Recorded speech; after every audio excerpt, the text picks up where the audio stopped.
Aujourd'hui, aujourd'hui, nous allons parler de mon appareil photo, de mon boîtier réflexe. Alors, sans plus tarder, allons-y. Alors, ce boîtier, c'est un réflexe. Il ne fait pas de vidéo, il fait juste des photos.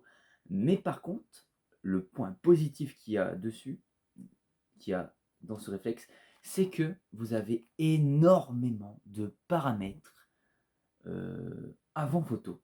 Juste avant de faire la photo, c'est vraiment incroyable. Alors, c'est un appareil qui a déjà quelques années, il a environ une dizaine d'années, mais il fait toujours le taf. Voilà, ça fait environ 4 ans que je l'ai depuis mes débuts, d'accord? Donc, il me va très très bien. Alors, sans plus tarder, nous allons voir ensemble les différentes parties de mon boîtier et je vous explique un à un les modes qui est sur mon boîtier. Alors, le mode manuel, c'est fait pour les personnes qui savent très bien gérer leur boîtier. Voilà, c'est vraiment, vous pouvez faire n'importe quoi, tout ce que vous voulez. Vraiment, la créativité est vraiment dans ce mode manuel. Donc, ce que vous voyez ici, c'est le mode priorité vitesse, c'est le speed, voilà, comme le S comme speed. Alors, vous pouvez faire des photos, il est nécessaire de mettre ce paramètre quand vous faites des photos d'objets ou d'animaux en course, par exemple des oiseaux qui volent, ou bien même des personnes en train de courir. Ensuite, le A, juste ici, ça s'appelle priorité ouverture. Alors attention, il est nécessaire, vraiment il est primordial, d'avoir un trépied. Car vu que la lumière rentre plus dans le boîtier, et bah ça crée un mouvement de flou. Juste ici, vous avez le mode P, ça s'appelle le mode personnalisé, personnalisable. Ça veut dire que c'est à peu près comme le mode manuel, mais vous pouvez faire moins de choses avec. D'accord, c'est vraiment très, très restreint, mais si vous ne savez pas trop faire de photos, bah, allez-y.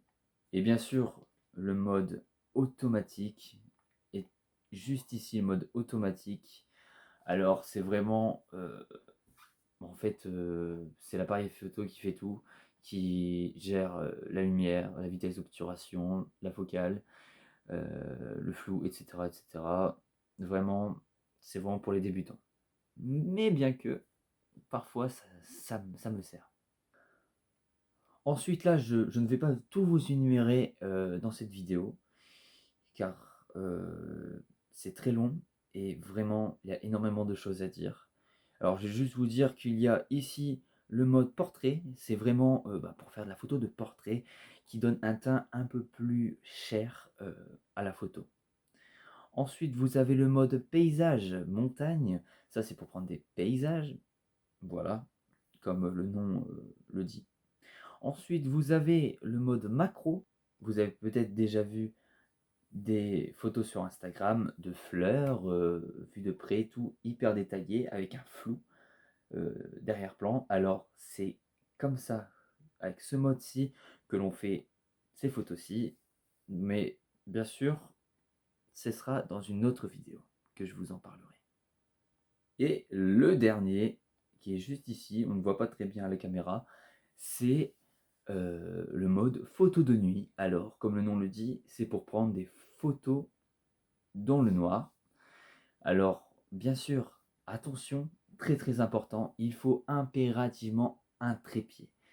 Car la nuit, il y a moins de lumière, et donc ça fait que ça fait des flous, ou bien même ça fait tout noir quand vous prenez la photo, et c'est vraiment pas très beau, mais il y a des gens qui aiment bien ce genre de photos, un peu flou, un peu de traînée.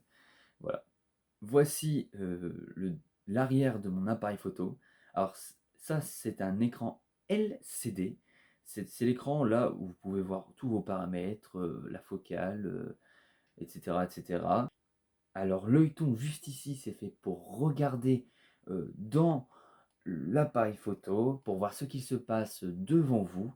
Et c'est dedans, il y a un petit dispositif qui fait que vous pouvez voir, par exemple, votre focale, votre ouverture, etc., etc. C'est vraiment très sympa, franchement. Alors ici, vous avez la partie où se cache euh, la carte SD. Voilà, une carte comme ça, par exemple, une carte comme ça, voilà, vous pouvez mettre dedans. Elle est très vieille celle-là. Oh, attends, fais voir. Oh, Fujifilm. Oula, 2 gigas. Bon bref, on verra ça plus tard. Si vous savez comment s'appelle cet endroit du boîtier et ce petit carré là, rectangle, que je sais pas ce que c'est, enfin je sais, mais si vous le savez, dites-le moi en commentaire. Donc pour la prochaine vidéo, nous allons voir ensemble, je vais vous expliquer euh, l'interne de mon appareil photo. Voilà, par exemple le petit rectangle, etc.